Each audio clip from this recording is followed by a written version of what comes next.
un honor, ¿verdad? Estar acá acompañándoles en esta tarde, en esta calurosa tarde. Em, Me presento una vez más, soy el licenciado Elio Galloso, soy de formación de grado en biología, soy biólogo por la Facultad de Ciencias Exactas y Naturales y con una maestría en biotecnología. Entonces voy a pasar a compartir la pantalla. Entonces,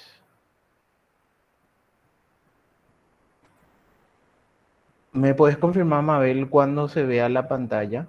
Se ve, profe, se ve. Ok, entonces vamos a estar charlando un poco del papel del método científico en la investigación, más que presentar algo nuevo, ¿verdad? O tal vez para algunos algo nuevo, pero para otros muy conocido. El taller de esta tarde o la charla de esta tarde se va a enfocar netamente a algo mucho más reflexivo. eh, para nosotros que estamos en el tema científico, ¿verdad? Para los que están acá en la sala, para los que están haciendo investigación científica, es también algo muy reflexivo, y para los que quieran iniciarse o los chicos que quieran estudiar alguna carrera científica o dentro del área que se esté desempeñando, que se esté formando, esto es algo súper importante y que es algo que hay que tener muy en cuenta, y que a veces cuando estamos cursando esto en la carrera o en alguna materia o en el colegio mismo, ya venimos siendo formados con esto que es el método científico, a veces se nos hace un poco aburrido y perdemos un poco el interés, pero vamos a ver que dentro de todo lo que realicemos o lo que estamos realizando, tiene un papel muy, muy importante para que todo lo que estemos haciendo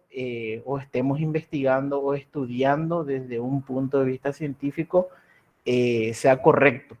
Entonces, vamos a estar viendo un poco de generalidades y vamos a entrar un poco, eh, siendo un poco reflexivos acerca de ciertos puntos que son vitales para el método científico, ¿verdad? Dentro de la práctica. Entonces, primeramente hay que definir lo que es ciencia. Para eso hay varias definiciones, como uno de ellos que encontré, que es un certero conocimiento de las cosas por sus principios y causas. Entonces, siempre y cuando estamos hablando de ciencia, lo estamos relacionando con una verdad. Entonces, cuando estamos realizando una investigación, estamos tratando de llegar a la verdad o a la causa que estamos estudiando, y tratar de analizar cuál es el efecto que está teniendo como resultado de esa causa. Entonces, por eso es que se habla de un certero conocimiento de estas cosas por sus principios y causas. Entonces, ahí cuando estamos hablando de principios y causas, hay que tener en mente esa relación que existe entre causa y efecto cuando estamos realizando, por ejemplo, algunos estudios o alguna experimentación dentro de nuestros estudios. También otra definición es que la ciencia es un cuerpo de doctrina metódicamente formulado o formado y ordenado, que contiene un ramo particular del humano saber.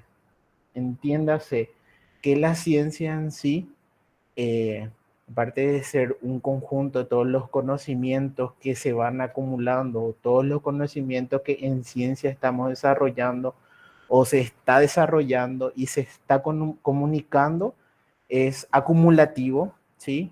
Algunos de ellos van cambiando inclusive paradigmas dentro de lo que es el conocimiento o el saber científico. Entonces vamos también fortaleciendo estructuras, paradigmas, vamos fortaleciendo teorías, y al mismo tiempo también estamos cambiando o reestructurando ciertas teorías o ciertos paradigmas dentro del mundo de las ciencias, ¿verdad? Entonces, desde el punto de vista que estemos desarrollando, el área que estamos desarrollando, siempre es algo dinámico y que va fluctuando de año en año y que se va siendo siempre un saber acumulativo. Pero todo este saber acumulativo está enmarcado, está encaminado dentro de lo que es un método que vamos a ver que en realidad es el método científico, que es como el canon o es la regla que es la que vamos a utilizar para ir haciendo bien las cosas en las ciencias. En cuanto al método científico, según el diccionario de Oxford, es un método o un procedimiento que ha caracterizado a la ciencia natural desde el siglo XVII, que consiste en la observación sistemática, medición, experimentación, la formulación, análisis y modificación de las hipótesis. Vamos a ver un poco más adelante que el método científico se basa netamente en estos ejes que la definición del diccionario nos pudo proveer, en donde lo más importante está resaltado, ¿verdad? Que es la observación sistemática, la medición, experimentación, la formulación, el análisis, la modificación de las hipótesis. Vamos a ver más adelante que tiene un orden en la cual vamos a tener que ir desarrollando o tomando o enfocándonos a la hora que estamos realizando o vamos viendo el background o el conocimiento que queremos, que debemos tener para poder desarrollar algún tipo de investigación. Porque vamos a ver que dentro de todo lo que es las ciencias básicamente es ir buscando conocimientos que nos generan algún tipo de preguntas acerca de un mecanismo de acción que no sabemos, que no estamos teniendo en claro o que podemos nosotros arrojar un tipo de luz, algún tipo de conocimiento, algún tipo de información acerca de cómo está actuando, qué sé yo, una molécula X dentro, un fármaco. Entonces, de eso se trata siempre las ciencias, pero para poder avanzar en ese conocimiento que queremos desarrollar o esa investigación o estudio que queremos llevar a cabo, siempre tenemos que tener en cuenta este canon que es el método científico. Tenemos la observación, la medición, realizar experimentación, y no solamente cuando hablamos de experimentación, vamos a ver más adelante, que no solamente se lleva a cabo en un laboratorio o en el campo, ¿sí? También podemos realizar experimentación dentro de una computadora, por ejemplo. Entonces, inclusive la computadora o el entorno de una computadora puede ser nuestro laboratorio, y también se llevan a cabo experimentaciones dentro de la computadora a la hora que estamos realizando algún tipo de estudio computacional, algún tipo de estudio bioinformático, por ejemplo. También tenemos que aplicar lo que es el método científico, por más que sale de lo que es la estructura que conocemos de un laboratorio, ¿verdad? El método científico, a su vez, es un conjunto de tácticas que son utilizadas para construir el conocimiento, las cuales están sujetas al devenir histórico. Entiéndase que cuando va avanzando los años, van también cambiando los paradigmas actuales o se van reforzando los paradigmas actuales. Entonces a eso es que se refiere con el devenir histórico, y que eventualmente podrían cambiar en el futuro. También puede ser que algún tipo de conocimiento, teoría que hoy tenemos fijas, que nacieron desde, desde experimentaciones, observaciones científicas, puede ser que en los años más adelante surjan algunas observaciones, algunas investigaciones que contradicen estos paradigmas y que van a ir reestructurándose en el transcurso de los años. O sea, es algo dinámico y acumulativo, como le estamos diciendo. Los pilares fundamentales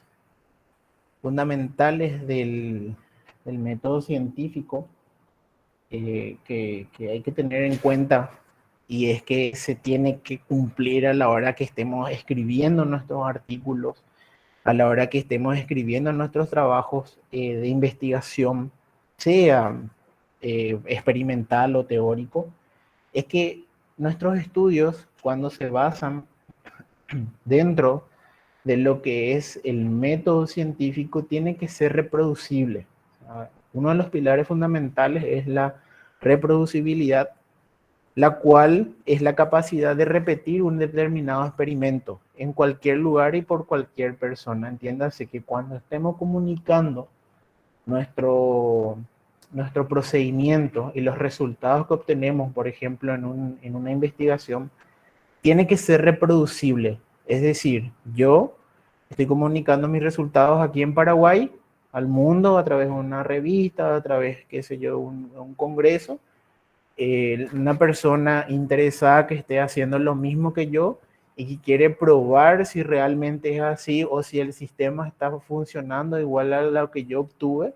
Entonces, este investigador que se encuentra al otro extremo del hemisferio, o sea, yo en Norteamérica, tiene que ser capaz de reproducir lo que yo hice, ¿sí? Entiéndase las condiciones también de temperatura, humedad, luz, cuando estamos trabajando en un laboratorio, por ejemplo. Entonces, este investigador que se encuentra al otro lado del hemisferio tiene que ser capaz de reproducir eh, estos ensayos, estos experimentos, inclusive cuando estamos sometiendo un estudio, unos resultados que obtuvimos en una revista científica para poder publicar nuestros resultados. Eh, Algunas revistas, por ejemplo, tienen como parte de su evaluación a los revisores, cuando te revisan el artículo, por ejemplo, o el trabajo, ven si la información que se encuentra en la metodología científica o en el procedimiento que estamos comunicando es reproducible, por ejemplo. Entonces, en el caso de que no tenga toda la información para ser reproducible, entonces generalmente te piden que agregues más detalles de los experimentos que realizaste, por ejemplo. Entonces ahí va el pilar número 1. El pilar número 2 se trata de la refutabilidad. Esto es entiéndase que es toda proposición científica tiene que ser susceptible de ser falsada o refutada. Esto es lo que conocemos como falsacionismo o poperismo. Esto viene desde el filósofo Popper, que propuso y dijo que el método científico, todo estudio que se basa en método científico tiene que ser falsable, ¿sí? Tiene que existir el punto de falsabilidad.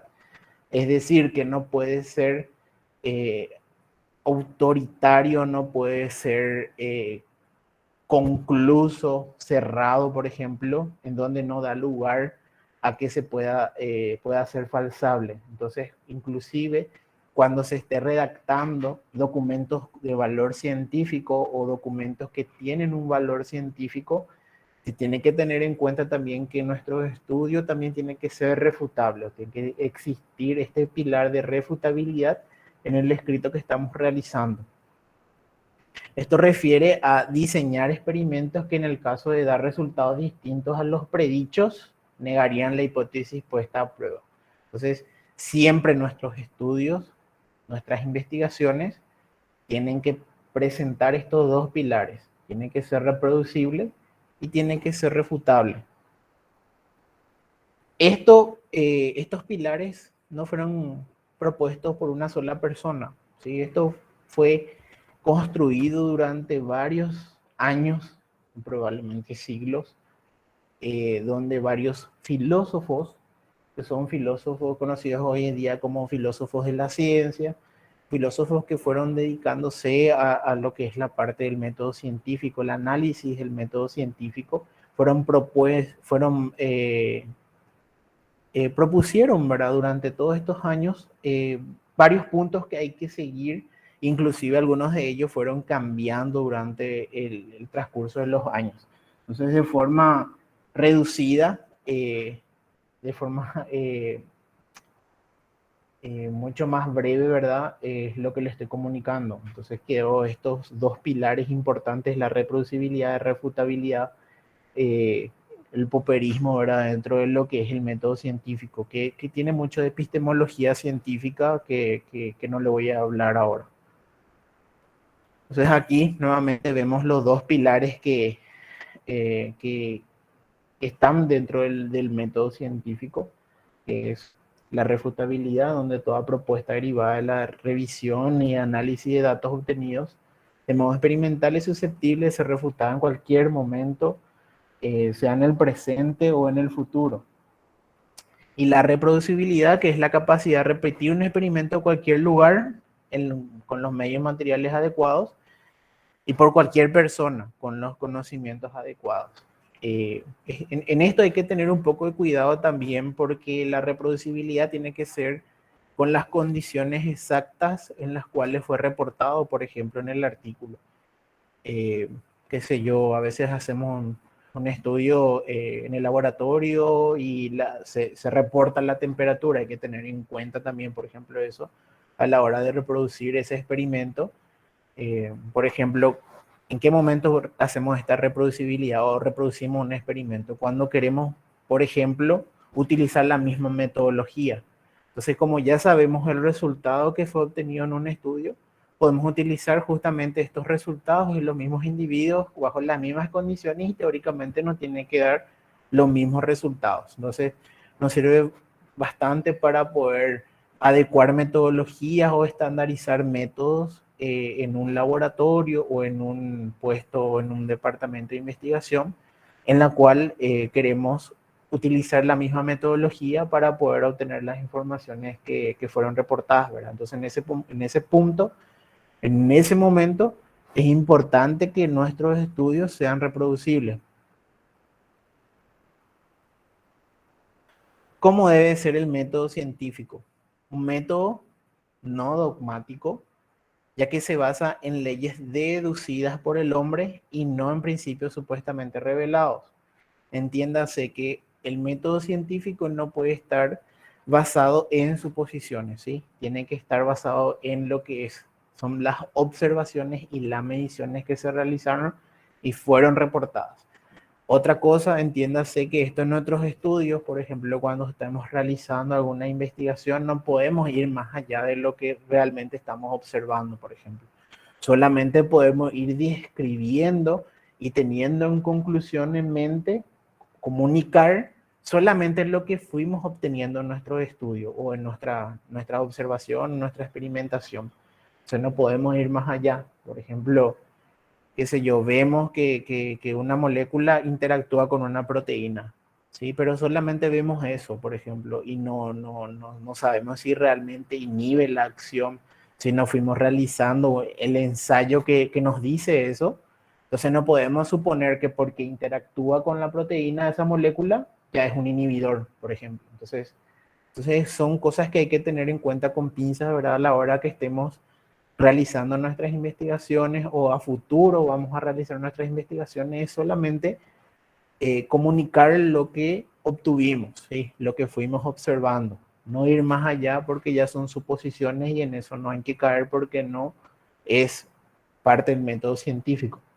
Otra cosa, un método que se construye estableciendo relaciones entre observables y no a partir de certezas absolutas, entiéndase que un método siempre va a ir construyendo la información, va a ir construyendo la información científica que se obtiene a partir de los ensayos o los estudios, las investigaciones, en relación a lo que vamos observando, siempre en lo que vamos observando o lo que vamos midiendo, ¿sí?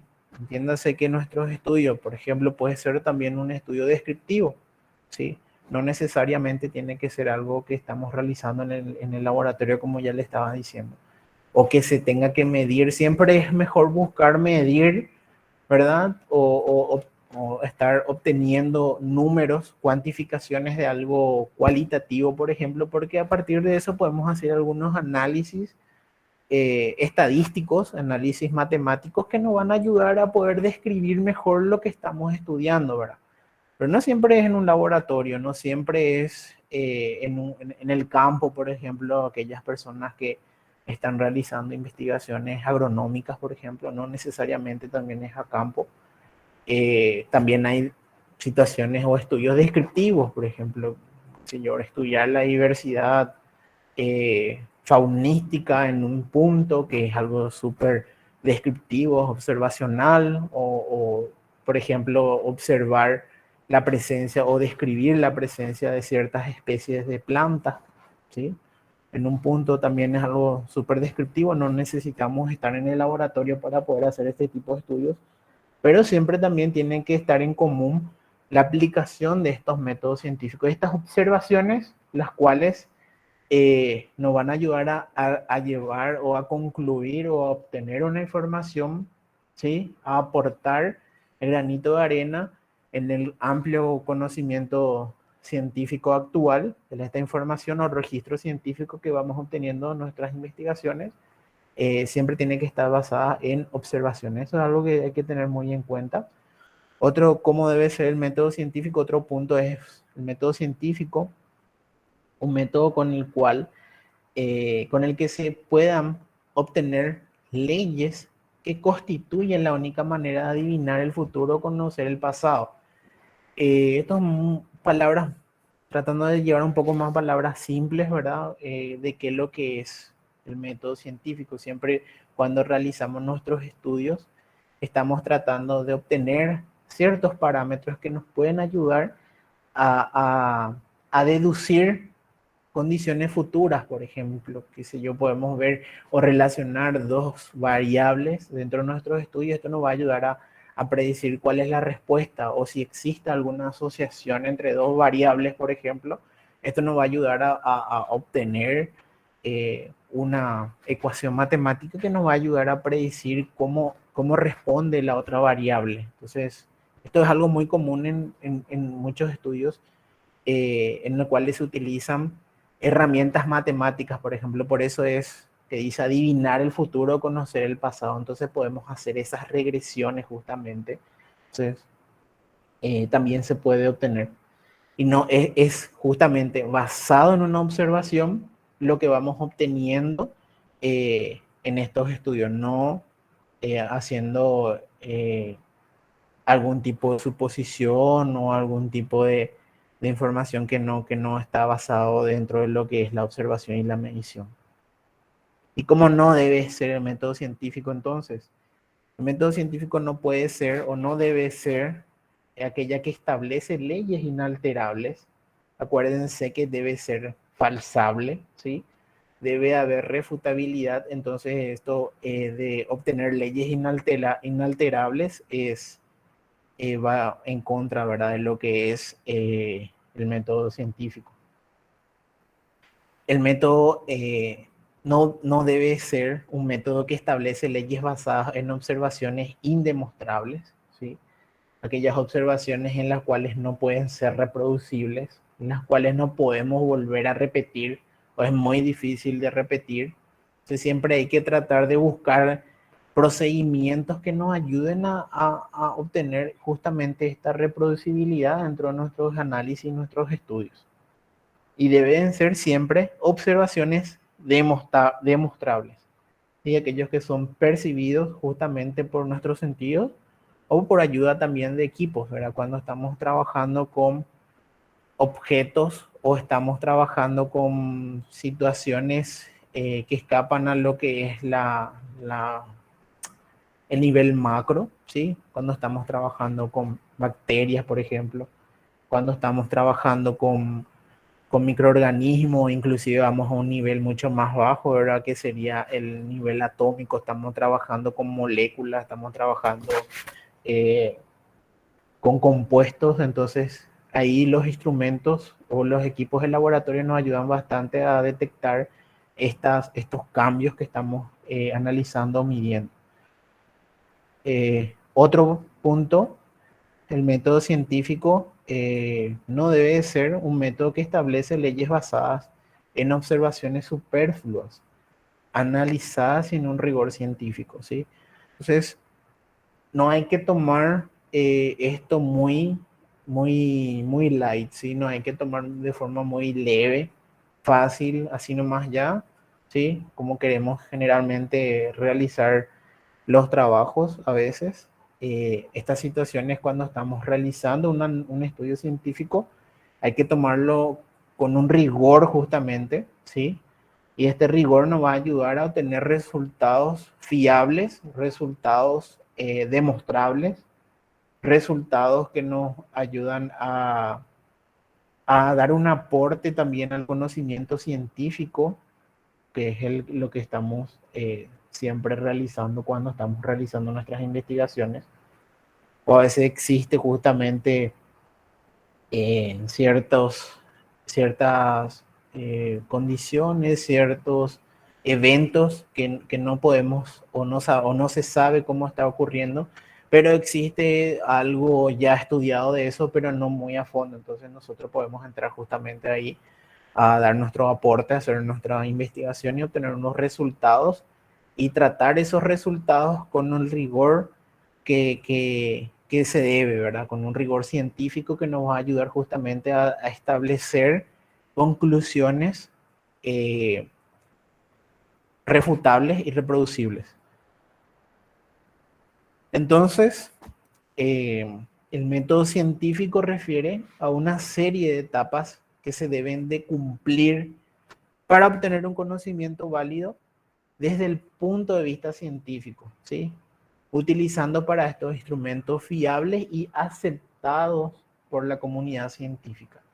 Esto final que es aceptado por la comunidad científica es algo muy importante que hay que tener en cuenta justamente cuando estamos elaborando, ¿sí? Estamos en la previa, antes de hacer nuestro estudio, estamos primeramente elaborando un mapa, ¿sí? De lo que sería nuestra investigación. En ese caso, es lo que conocemos como protocolo de investigación o anteproyecto de investigación, puede tener varios nombres, ¿verdad?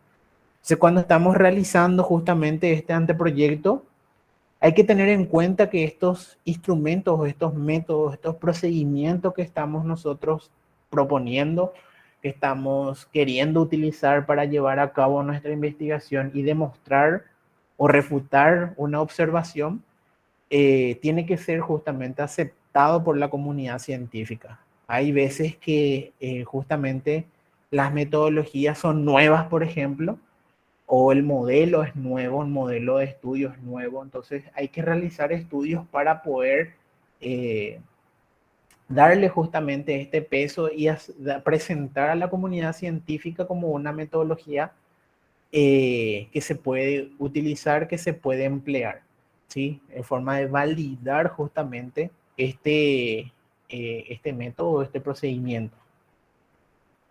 Con esto, con el método científico, minimizamos la influencia de la subjetividad del investigador, ¿sí?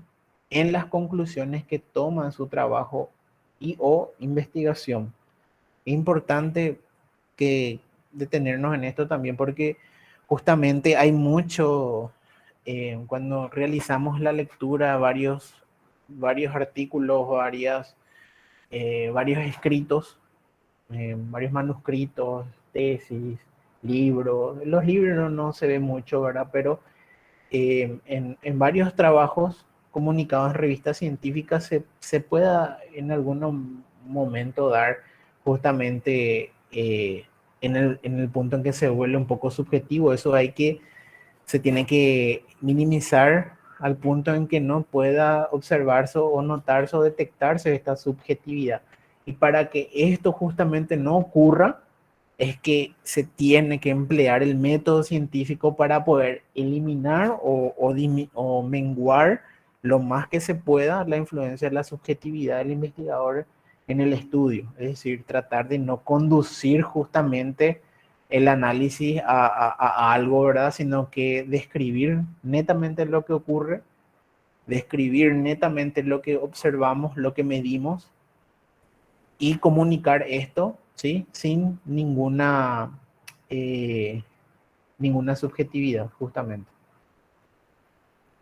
Es importante tener en cuenta que ningún método es infalible, ¿sí? Eso es también algo que hay que tener en cuenta. Ningún método es infalible para el conocimiento. Todas constituyen una propuesta racional para llegar a la verdad, ¿sí? Entonces, todos los métodos que vamos utilizando justamente son útiles, ¿sí? Todos son útiles, existen varios tipos de métodos que podemos utilizar o emplear dentro de un estudio. Eh, pero en este caso lo que yo quiero resaltar es justamente que lo que vamos optando como alguna opción de método a emplear, ninguno es infalible, ¿sí? Muchos tienen sus fortalezas, sus ventajas y desventajas. Entonces, eh, en ese punto hay que resaltar justamente que todos estos métodos nos ayudan de forma racional a llegar a la verdad, ¿sí? A generar ese conocimiento que queremos realizar o que queremos aportar al mundo científico o al conocimiento científico del mundo. Otra cosa es importante resaltar que el método científico no es autosuficiente, no puede operar en un vacío de conocimientos. Entonces, si no hay nada de conocimiento acerca de un tema o de algún área que queremos ahondar o queremos entrar a ver, a tratar de investigar, siempre va a haber información generalmente, ¿verdad? Va a haber ya esa información, a no ser que sea cosas que son poco investigadas o que no existe justamente investigadores que se tomen la labor de adentrarse en ese tema, meterle la asada, el arado y tratar de generar conocimientos de un punto, ¿verdad? Pero si es que nos encontramos justamente en donde encontramos un vacío, va a ser prácticamente imposible avanzar en ese estudio. Vamos a tener que ser nosotros esos investigadores que vamos a estar ahí metiéndole, sí, el machete, la asada y el arado para ir generando esos primeros pasos o conocimientos en el área. Pero no vamos a poder llegar al final del puente sin antes construir el puente, ¿sí? Entonces, a eso se refiere que no es autosuficiente.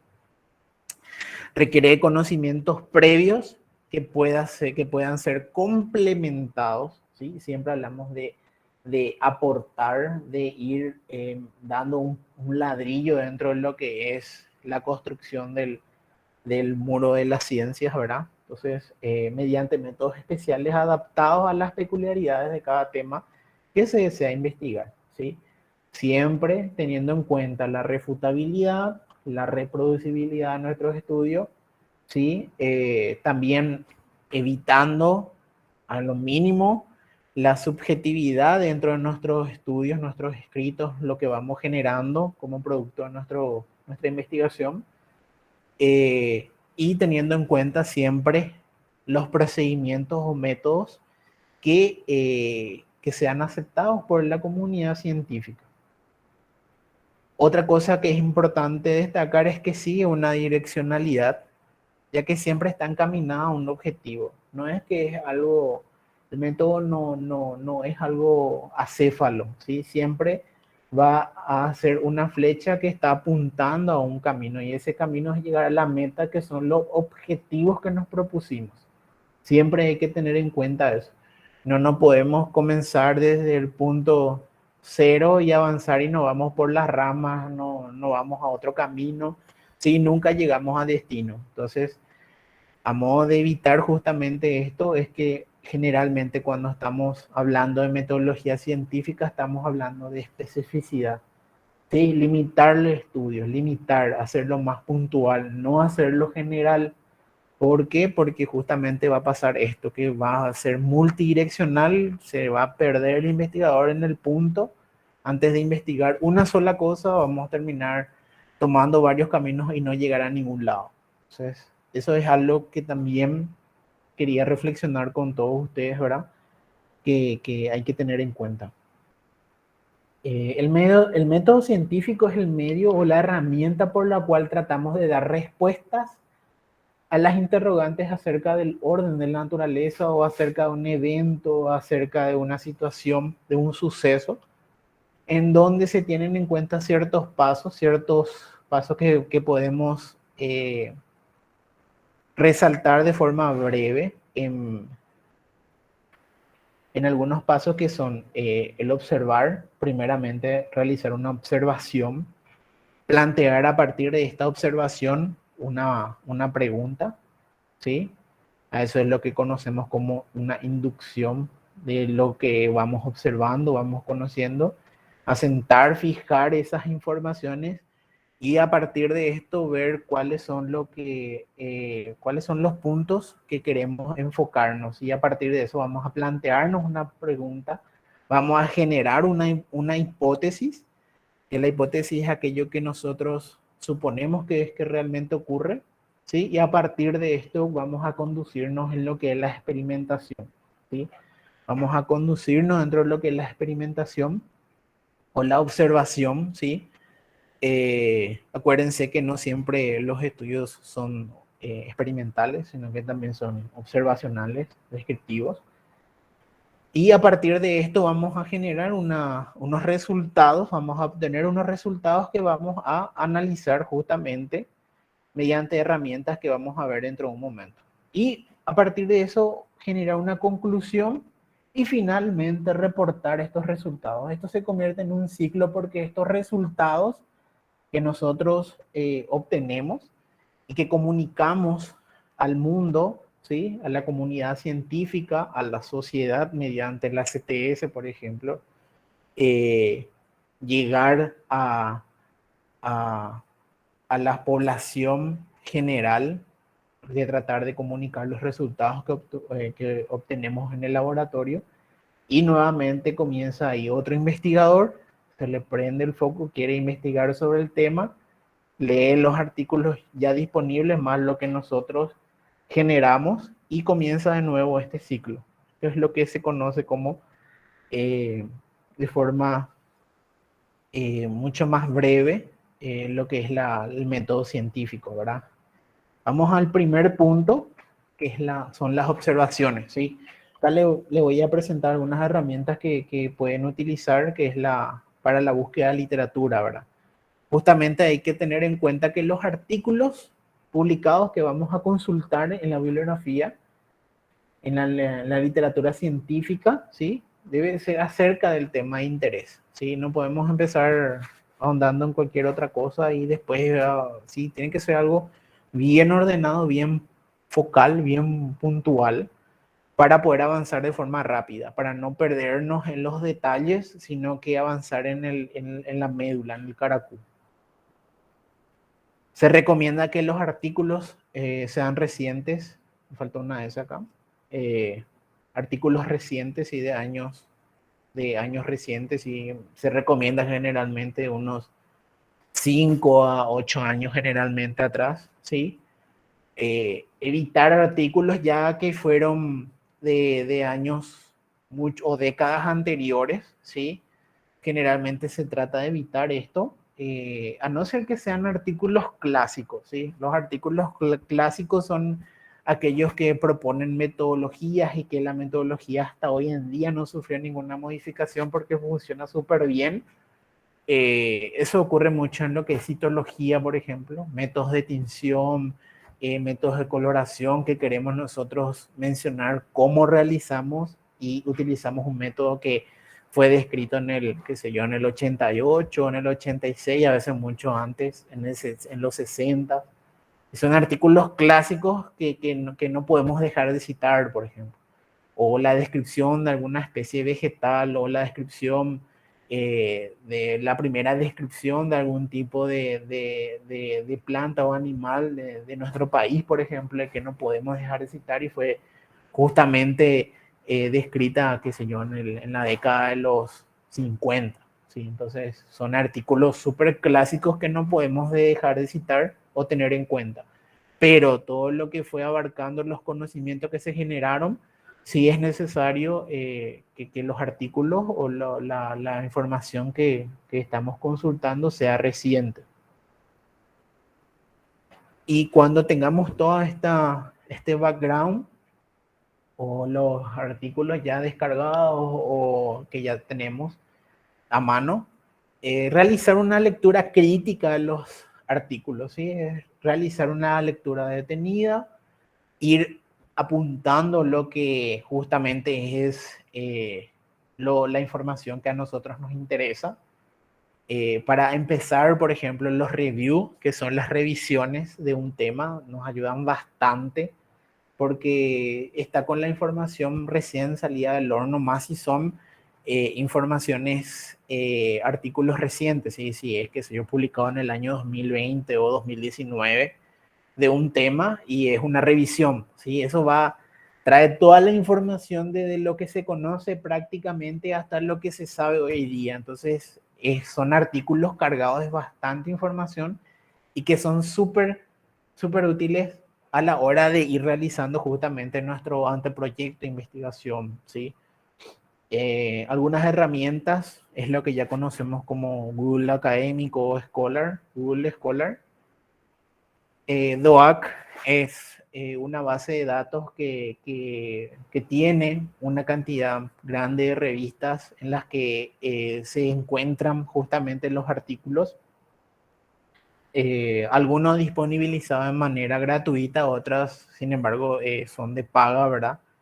Le voy a dar algunos detalles de cómo obtener esos artículos de que son de paga. Esta es otra herramienta que por ahí le va a servir bastante, que es Free Full PDF. Es una página en la cual va compilando todo lo que son informaciones científicas, pero no solamente tenés artículos científicos, sino que también tenés revisiones, hay patentes, informaciones sobre patentes, informaciones sobre tesis inclusive que fueron disponibilizados en el internet y que justamente esta página le ayuda. Siempre es importante una recomendación para realizar la búsqueda de información es utilizar las palabras claves, ¿sí? Por ejemplo, queremos estudiar sobre, eh, qué sé yo, el KG, ¿sí? Stevia rebaudiana es la especie. Entonces, es poner Stevia rebaudiana, ¿sí? El nombre de la planta y agregarle otra palabra que nos va a ayudar a buscar sobre el tema, qué sé yo, queremos saber si es tóxico. Entonces, Stevia rebaudiana, toxicidad, ¿sí? Entonces le damos una búsqueda, por ejemplo, en el Scholar, en el Google Scholar, y va a aparecer todo lo que tenga que ver con la toxicidad de la stevia rebaudiana, ¿sí? Entonces, de esa manera eh, aceleramos la búsqueda y hacemos mucho más optimizada la búsqueda de información.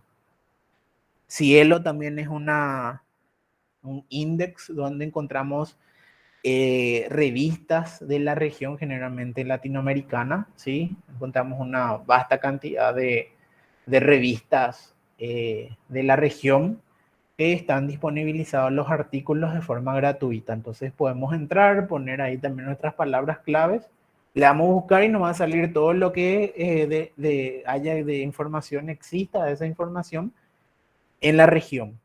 Y para aquellos que son de paga, ¿sí?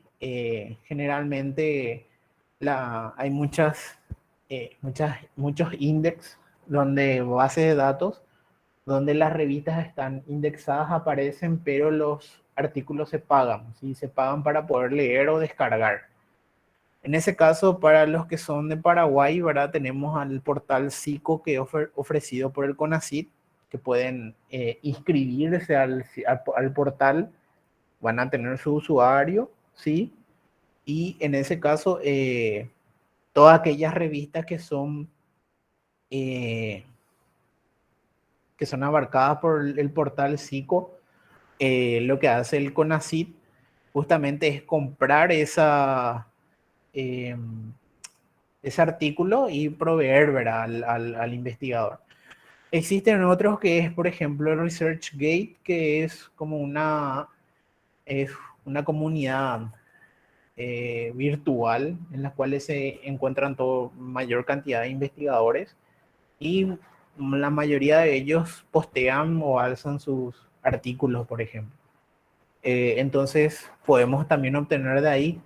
Y lo otro que es generalmente se puede hacer también es escribirle al autor, al mail del autor, y pedirle si es que pueden facilitarte el artículo o si pueden ayudarte con algo, si existen aquellos investigadores que súper bien enseguida te responden y otros que tardan a veces meses en responderte o cosas así.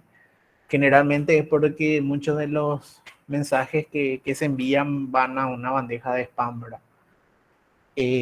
Otra cosa que recomiendo en este punto es estudien inglés, porque o tengan conocimiento de inglés, ¿verdad? Prepárense en el inglés también porque es un idioma súper requerido y es el lenguaje de la ciencia, ¿sí? Todo lo que encontramos de último, recién salido del horno o con una metodología súper wow, vamos a encontrar en revistas con lenguaje inglés ahora, de lenguaje inglesa. Entonces siempre recomiendo justamente que se estudie inglés o la mayor cantidad, en un 80 a 90% de las informaciones vamos a encontrar en ese lenguaje. Entonces, a partir de que generamos justamente este estado del arte, la información que existe sobre ese tema, vamos a ver cómo el investigador va generándose esas preguntas. ¿Qué vacíos existen? ¿O qué logros se han conseguido? ¿Desde qué dimensiones? ¿Qué aspectos faltan por abordar? ¿Sí? ¿Qué falta por que yo pueda aportar? O sea, yo tengo estas herramientas, esto va a ayudar a hacer esto, aunque yo puedo aportar sobre este tema o sobre esta situación. Entonces ahí va generándose justamente lo que conocemos como planteamiento de preguntas o pregunta de investigación o planteamiento de problemas. Lo resumo en 3 puntos esto, ¿verdad? Eh, Justamente el primer punto, que es el enunciado del problema, es donde en forma declarativa o interrogante, ¿sí? Generalmente se sugiere que sea como una pregunta, se comunica lo que será investigado y delimita y especifica el problema. En este punto siempre se recomienda que la pregunta de investigación no pueda ser respondido por un sí o por un no, ¿sí? O sea, hay que hacer una pregunta bien elaborada en la cual no pueda responderse con un sí o con un no, porque si no, no puede ser considerado una pregunta de investigación, ¿sí? Hay que tener en cuenta siempre eso también. El segundo punto es la justificación del problema. Y esta justificación tiene que tener una componente social también, ¿sí? En la cual nos indica qué debe hacerse en la investigación y por qué debe hacerse esa investigación y por qué es vital y fundamental realizar esa investigación, ¿sí? Ahí es donde entramos a detallar justamente cuál es el problema y cuál es la solución que se ofrece, que yo ofrezco como investigador para resolver ese problema o para tratar de resolver ese problema. Y eso es lo que le va a dar justamente el realce al trabajo, o la importancia al trabajo y que pueda ser, por ejemplo, financiado, ¿sí? Cuando presentamos justamente propuestas de investigación a entes que financian investigaciones, eh, esta parte debe tener bien elaborado y tiene que ser bien fundamentado, ¿sí? Como para la persona que esté leyendo diga, ah, sí, este trabajo es vital, vamos a financiar la investigación. Y el tercer punto son los objetivos de la investigación, los cuales se establecen que pretenden la investigación. Es decir, se establecen a partir del problema que generamos, ¿sí? De esa pregunta de investigación que generamos, a partir de esa fundamentación que vamos a dar, ¿verdad? Con la justificación. Recuerden que si tiene una componente social, esto es mucho más relevante, ¿sí? Si tiene más una componente social, el trabajo tiene un plus, ¿sí? Entonces, y a partir de eso son los objetivos, cuáles son las metas, a dónde quiero llegar, cuál es el puerto, cuál es el destino, a dónde yo quiero llegar, ¿sí? ¿Cuáles son los criterios que tenemos que tener en cuenta para este punto dentro del método? Es determinar el problema y formular el problema, ¿sí? Esto en qué punto realizamos luego de que conocemos acerca del background de información o antecedentes acerca de ese tema, ¿sí? Luego de la consulta bibliográfica, luego de la consulta en la literatura científica. Y a partir de que determinamos y formulamos el problema, ¿sí? Delimitamos nuestro problema, ahí avanzamos a lo siguiente, ¿sí? Que son los objetivos, la justificación y las limitaciones de la investigación, ¿sí? Hay que tener en cuenta también que no siempre vamos a poder realizar lo que proponemos, ¿sí? Siempre va a haber limitaciones, ¿sí? Qué sé yo, problemas justamente que ahora tuvimos con la pandemia, donde los insumos o reactivos tardaban en llegar. Son justamente problemas que se generan y que no podemos, los investigadores, justamente tener control, ¿verdad? Entonces son problemas que pueden presentarse y que tenemos que saber de la forma en la cual sobrellevar y resolver. Para la elaboración de objetivos, lo que yo recomiendo bastante es la taxonomía de Bloom, en donde va desde lo más general a lo más específico, siempre va desde un punto mucho más general a uno más específico que engloba a los demás, ¿verdad? Aquí podemos encontrar una tabla. Esto, al poner taxonomía de Bloom en internet, le van a salir un montón de objetivos que pueden ustedes justamente eh, optar por utilizar, ¿sí? Y siempre tienen que tener en cuenta que va desde lo menos específico a lo más general a lo más específico. Es decir, que los objetivos o los puntos, los encabezados que encontramos hacia la derecha engloban generalmente a los que están hacia la izquierda, ¿sí? Entonces, el menos específico, que es el punto de recordar, por ejemplo, encontramos estos objetivos y eso tienen que ser los objetivos bases, por ejemplo, ¿sí? Y a partir de esto van a ir generándose los demás objetivos que podemos, por ejemplo, avanzar desde luego de conocer algo, podemos realizar el análisis de algo, ¿sí? A eso es lo que se refiere la taxonomía de Bloom y es importante tener en cuenta, ¿verdad? Esto a modo de ser mucho más ordenado, ¿verdad? Hay muchas personas que no necesitan de la taxonomía de Bloom, pero sí tienen muy bien resuelto justamente esto de ser objetivos generales a objetivos mucho más específicos, ¿verdad? En cuanto a la elaboración de la hipótesis, está muy relacionado a lo que es el planteamiento del problema y la revisión de literatura.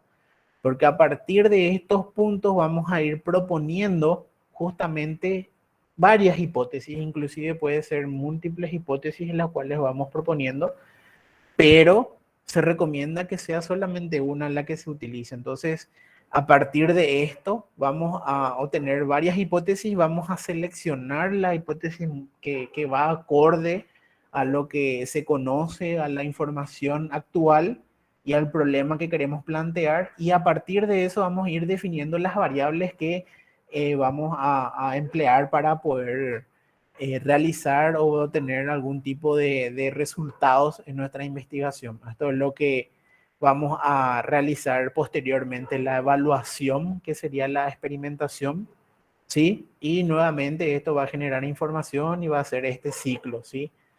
Eh, Hay varias formas de representar hipótesis. Algunos recomiendan como hipótesis nula, hipótesis alternativa. Esto es mucho más, perdón, es mucho más matemático, pero también se aceptan hipótesis en las cuales van formuladas como una sola oración.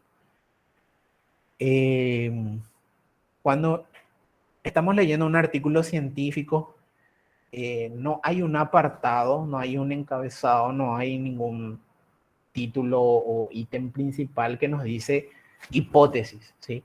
Esta hipótesis justamente tiene que ir reflejado dentro de lo que es la introducción del trabajo, ¿sí? Entonces, cuando leemos el apartado de introducción, nosotros lectores tenemos que ser capaces de resolver y decir, ah, esta fue la hipótesis de los investigadores en este estudio, ¿sí? Tiene que ir reflejada la hipótesis dentro de justamente de esa información que vamos obteniendo.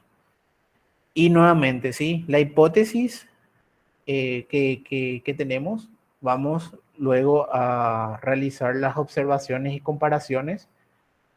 Y posteriormente, una vez que tengamos nuestra experimentación y los resultados que obtenemos, vamos a ver mediante un canon, una regla de medir, que es el análisis de nuestros resultados con un rigor científico, vamos a saber si está de acuerdo, ¿sí? Si está de acuerdo, vamos a corroborar la hipótesis o si está en desacuerdo, justamente rechazar la hipótesis, formular posteriormente nueva hipótesis, y ese es el ciclo que se toma dentro de lo que es la investigación científica. En cuanto a la experimentación y observaciones, las metodologías, los procedimientos que pueda responder, siempre se optan por procedimientos que pueda responder, perdón, ok, falta una letra, puedan responder a los objetivos propuestos y demostrar o negar o refutar las hipótesis planteadas, ¿sí? Entonces, las metodologías o los procedimientos que nosotros optamos tienen que ser las más adecuadas, las más optimizadas en lo posible para poder responder a los objetivos que nosotros proponemos o hemos propuesto para el estudio, y que tienen que ser capaces de demostrar o refutar la hipótesis que nos planteamos. Posteriormente, también otra recomendación es que la metodología, sabemos que está justamente condicionada a la situación económica. Es importante emplear procedimientos que estén acorde a la situación económica en la cual se encuentra, qué sé yo, el equipo de investigación. No podemos optar por metodologías descabelladas, por más que sean de punta, ¿verdad? Sean las de vanguardia, metodologías de vanguardia, pero si no tenemos justamente la financiación o el fondo necesario, vamos a tener que buscar otra que pueda ayudarnos a darle el mismo enfoque, pero con las, justamente con la acorde a la situación económica en la cual estamos trabajando. La experimentación también tiene que ir ajustada a un diseño bien elaborado. Esto es algo muy importante porque generalmente se escapa mucho dentro de lo que son los estudios actuales. El diseño metodológico. El diseño metodológico tiene que ser lo más, uno de las rocas fundamentadas en la cual tiene que ir nuestro trabajo. Tiene que estar bien elaborado, desde el muestreo hasta la forma en que realizamos nuestros experimentos, cómo disponemos inclusive algunas veces. Tiene que ir bien ajustado esto. El control de variables tiene que evitar el error en los resultados, y esto es a modo de no obtener cualquier resultado en la cual había sido varias variables no se tuvieron en cuenta y generó errores, ¿sí? Y la recomendación es que yo doy es emplear diferentes, lo óptimo sería emplear diferentes métodos que puedan reconfirmar mismas observaciones. Ojo, esto tiene que ir también acorde o está condicionada con la situación económica del equipo de investigación o del investigador principal o de nosotros, ¿verdad? Entonces, pero lo óptimo sería justamente que podamos tener varios métodos diferentes que reconfirmen el mismo resultado. Entonces, esto le va a dar mucho más peso a nuestro trabajo. Otra cosa que hay que tener en cuenta y es muy importante son las repeticiones, ¿sí? No tiene que ver con la reproducibilidad de nuestro estudio, sino con las repeticiones de observaciones, la cantidad de observaciones o mediciones que realizamos de un mismo tratamiento, de un mismo lugar. Si estamos realizando algún tipo de observación a campo, por ejemplo, siempre hay que tener en cuenta las repeticiones, y mientras más repeticiones tengan nuestros ensayos, nuestros tratamientos, nuestros estudios, nuestros experimentos, o mayor cantidad de observaciones tengan nuestros estudios, es mucho mejor, ¿sí? Siempre, siempre es mucho mejor que inclusive lo que se conoce tradicionalmente como triplicado, ¿verdad? Siempre es avanzar a lo que tenga mayor cantidad de repeticiones. Va a dar mayor, eh, los resultados van a ser mucho más robustos, y para esto que es el análisis de datos, le va a facilitar la vida porque va a ser mucho más concluyente el análisis. En este punto, el análisis de datos es algo importante, por más que parece muy acelerado ya dentro de lo que es el anteproyecto. Sí, ya hay que tener en cuenta cuáles son los test estadísticos que vamos a emplear dentro de nuestra investigación. Eso ya hay que tener bien definido justamente antes de comenzar nuestro trabajo. Por ejemplo, ya podemos tener en cuenta, voy a usar entre este y este test. Si me sale un test que, qué sé yo, mis resultados son paramétricos, ¿sí? Entiéndase, tiene distribución normal, voy a usar este análisis estadístico, pero si no me sale con distribución normal, voy a usar uno no paramétrico, voy a usar ya este análisis.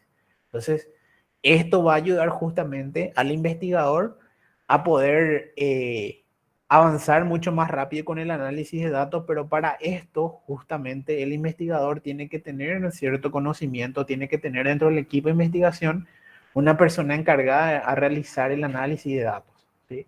Entiende cuáles son las hipótesis, cuáles son los requisitos para poder emplear el resultado, el test, perdón, A o el B.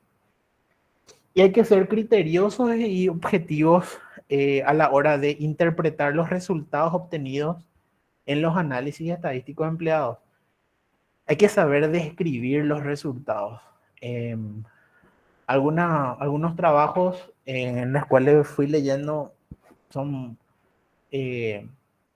a veces se vuelve muy repetitivo, a veces la descripción es mucho más matemático y es un análisis, que es un estudio biológico, pero se pierde mucho en la parte estadística o te das cuenta justamente que la persona que hizo no entiende muy bien la parte estadística, le falta reforzar ciertas cosas.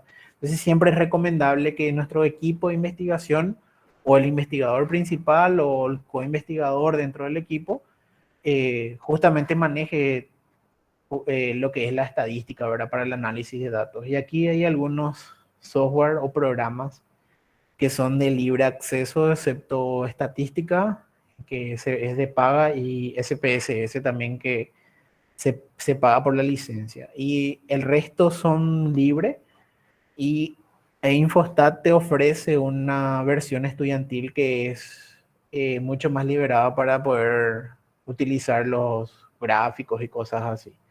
Y Excel, ¿sí? Excel, justamente hoy estaba viendo un meme, así que decía, sea la carrera que estudies o lo que estés haciendo, hace un curso de Excel. Excel es muy amigable dentro de todo, ¿verdad? A veces no muy amigable, pero facilita bastante la vida del investigador, la vida del que esté trabajando con datos, el analista, el ingeniero, ¿sí? Eh, pero la ventaja que tiene Excel es que prácticamente puedes hacer una gran cantidad de análisis de datos, ¿sí? Eh, justamente si sabemos manejar, ¿verdad? Generalmente sabemos muy poco de Excel, entonces no utilizamos Excel, pero la interfaz gráfica es muy buena, por ejemplo, y el programa Paz es un programa gratuito que le va a servir bastante para aquellas personas que quieren explorar este programa. Es muy completo, prácticamente en un 95 a 96% el programa está súper completo y es muy amigable. Y para la conclusión, justamente hay que tener en cuenta la objetividad a la hora de realizar la conclusión. Deben ir acordes a los objetivos que nos propusimos, que hemos propuesto. Se debe resaltar las observaciones claves obtenidas en la investigación. Esto es modo de dar realce al trabajo. Se encontró esto, se observó esto, ¿sí? Y debe ser, generalmente se prefiere que sea breve y conciso, sin estar divagándose mucho en varios temas o varias observaciones dentro de lo que es fue el estudio, ¿verdad? Y finalmente, una vez que se termine de realizar el anteproyecto, el protocolo de investigación, y hay que tener en cuenta dónde queremos más o menos comunicar los resultados. Puede ser en congresos, en jornadas, en simposios, en revistas científicas, ¿sí? Toda investigación que tenga resultados novedosos, nuevos, siempre es recomendable que sea comunicado esto a la comunidad científica, ¿sí? Y siempre es recomendable que termine en publicado en una revista científica, mejor si es arbitrada por pares.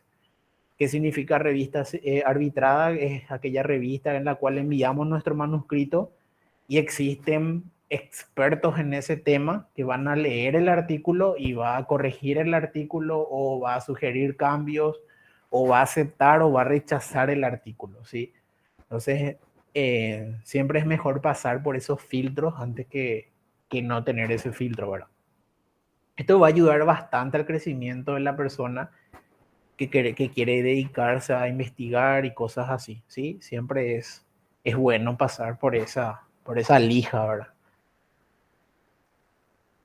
Y esto es un esquema general que ya vimos que va desde lo que es la observación al planteamiento del problema, la formulación de la hipótesis, generar un buen diseño metodológico, ¿sí? Un buen diseño experimental para poder obtener los resultados. Y esto es lo que quería compartir con ustedes. Espero que no haya sido muy largo y muy aburrido. Y si tienen alguna consulta.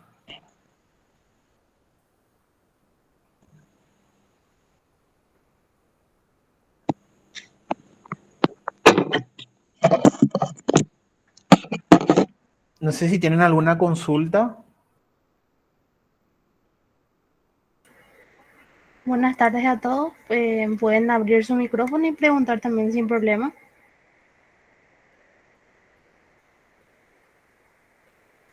Creo que se entendió muy bien, profe. A pesar que fue largo, como dijiste, se entendió bien. Al menos no sé qué también dicen los demás. Si podrían abrir su micrófono, de comentar qué les pareció la experiencia, si están buscando también de repente o están siguiendo estos caminos y cómo es la experiencia también, ya sea docentes, si están presentes o también siendo estudiantes.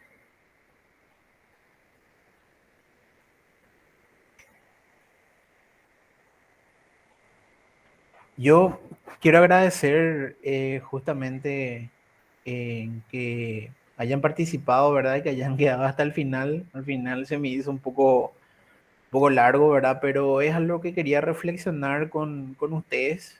Aparte de ser un taller, ¿verdad? Porque justamente me pidieron que sea un taller. Entonces, primeramente quería reflexionar con ustedes acerca de estos puntos y avanzar a lo que sería la parte del taller, ¿verdad? Que quiero que se queden o que fijen justamente eso, que tengan en cuenta eso a la hora de que vayan eh, elaborando sus anteproyectos o que estén en vistas a un proceso de tesis o trabajo final en el colegio. Eso les sirve bastante también a todos, indistintamente del nivel académico en el que nos encontremos ahora. Entonces yo quería agradecer a ustedes por estar presentes. Eh, a ver, dice, para proyectos que se están iniciando, no precisamente alguna materia o similar, ¿a dónde podríamos recurrir para mayor guía? Eh, si podés hablar, Romy, puedes abrir tu micrófono y hacer la pregunta para poder entender mejor nomás. Buenas noches, profe. Sí, buenas No, noches. más bien, mi consulta es, por ejemplo, para proyectos particulares, qué sé yo, por ejemplo, que yo haya traído un proyecto del colegio, ¿verdad? Y que quiera seguir investigando, haciendo un proyecto más serio, digamos, de él, donde podemos recurrir, al menos yo que soy de FACEM, para mayor guía, para saber cómo puedo utilizar los laboratorios o dónde puedo acudir para esas cosas. ¿De qué carrera sos? Biotech. Biotec, o sea, depende justamente del tipo de investigación que vos quieras llevar a cabo, ¿verdad? Lo siguiente sería ver dentro de tu unidad académica, dentro de tu departamento, por ejemplo, quiénes son las personas que están llevando a cabo investigación eh, o que estén relacionadas al tema que vos querés abarcar. No necesariamente va a estar en biotech, ¿verdad? O sea, puedes recurrir a biología también, ¿sí?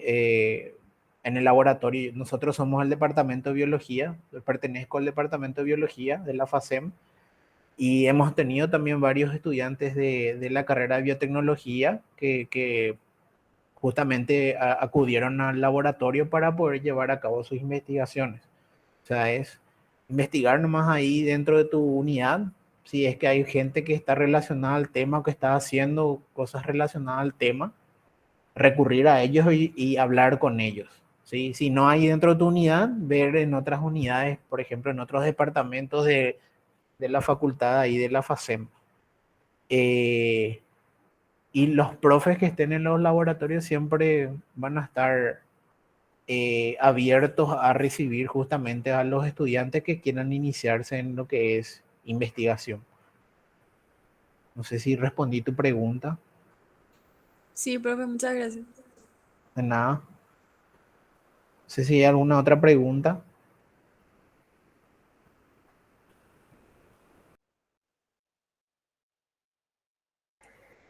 Si Buenas no hay noches, más profe. ¿Qué tal? preguntas, hola, Yo adelante. quería hacer una Perdón. consulta. Para la iniciación de investigación, entonces también puedo recurrir al departamento de biología en el caso de que yo quiera iniciar eso, ¿verdad? Sí, o sea, no, ¿de qué carrera sos? De biotecnología. Sí, puedes recurrir a otro departamento. O sea, Ajá. así como yo te dije, nosotros tuvimos varios estudiantes, o sea, tenemos que son de la carrera de biotecnología, por ejemplo, haciendo el programa de iniciación científica. En- para adentrarse ahí a lo que es el PIC, al programa de iniciación científica y de la FACEM, puedes justamente consultar a tus representantes. Creo que acá Mabel es una compañera que participó también del programa o no.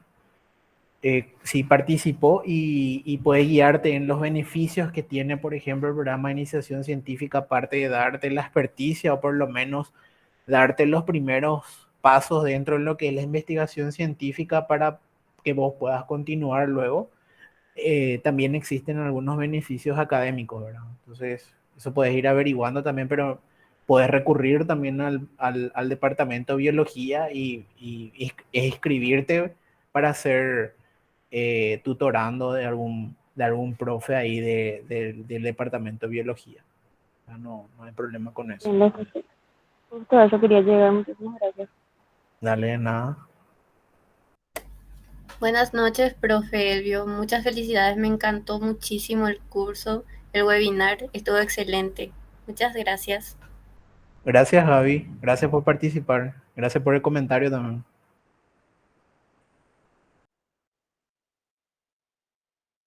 Si no les molesta, pueden prender sus cámaras un ratito, sacamos la foto y luego ya, digamos, también tienen actividad seguro, ya cortamos también el webinar, por favor. Si podrían prender su cámara, por favor, un ratito.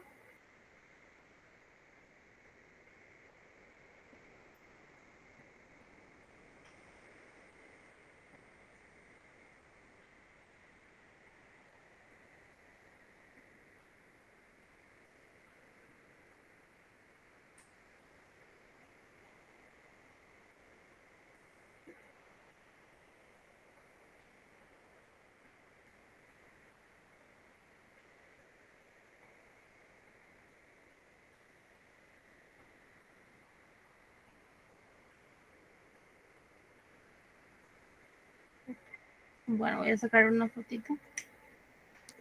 Yo no prendo porque no tengo mi cámara. Bueno, en la cuenta de 3. 1, 2, 3. Voy a sacar uno más.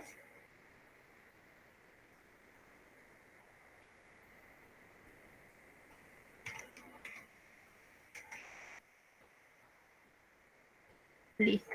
En el video, o sea, perdón, en la grabación va a estar en nuestro canal de YouTube. Le voy a pasar para que puedan ver. De vuelta, profe Eulio, gracias por esta charla. Y de vuelta a los presentes, gracias por participar. Sigan nuestras páginas también, ya de nuestras últimas actividades, y de repente si quieren más alguna charlita de fin de mes, escriban nomás sin problema, entonces hacemos lo posible para que puedan seguir enriqueciendo conocimiento. Sí, les paso el formulario para que completen antes de retirarse. Gracias, Mabel, por la invitación y gracias a todos por